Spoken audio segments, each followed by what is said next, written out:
আসহাবিহি আজমাইন, আম্মা বাদ। বাংলাদেশ জামাত ইসলামী চাঁদপুর ইউনিয়নের ৯ নম্বর ওয়ার্ড কর্তৃক আয়োজিত আজকের এই পথসভার সম্মানিত সভাপতি, সঞ্চালক, অতিথিবৃন্দ, সমবেত ভাই সব, আসসালামু আলাইকুম ওয়া রাহমাতুল্লাহ।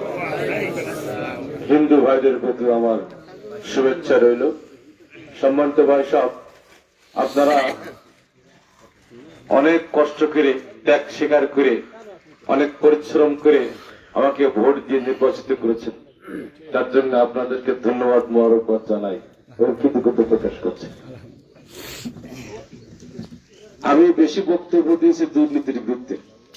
মানুষ কিন্তু এবার অন্যায়ের বিরুদ্ধে ন্যায়ের পক্ষে ভোট দিয়েছে।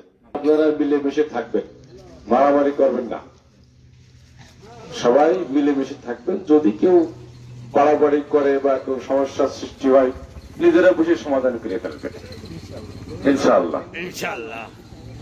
আর মারামারি, জ্ঞানদাম, ফেসাদ তো লোকদের বেশি থাকে না, কয়েকজন থাকে।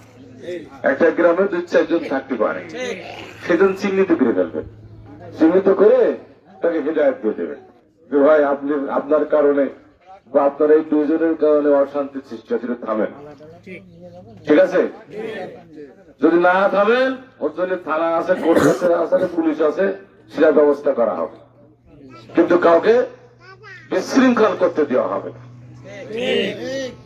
সমাজে মানুষ শান্তিপ্রিয়, যে একজন মানুষের জন্য সমাজে অশান্তি সৃষ্টি হবে, এটা বরদাস্ত করা যাবে। ঠিক তো? কথাটা হলো দাবি জানিয়েছেন, দাবি বেশি করেন নেই, এমপিদের কাজই তো এগুলো। পাকা রাস্তার কথা বলেছেন, কাঁচা রাস্তার কথা বলেছেন, আরো কিছু রাস্তার কথা বলেছেন। এগুলো লিখিয়ে আমার প্রিয় আছে, এই যে আলমগীর হোসেন, ওর কাছে দিবেন। এ বাদে আরো কাজ আছে, মসজিদ, মাদ্রাসা, স্কুল, কলেজ বা মন্দির, প্রতিষ্ঠান, যা আপনাদের মনে করেন যেটা মেরামত করা দরকার বা সংস্কার করা দরকার, এগুলি লিখে আমাদের কাছে দিলে এটা ইনশাআল্লাহ হয়ে যাবে। পর্যায়ক্রমে সবগুলি করা হবে ইনশাআল্লাহ।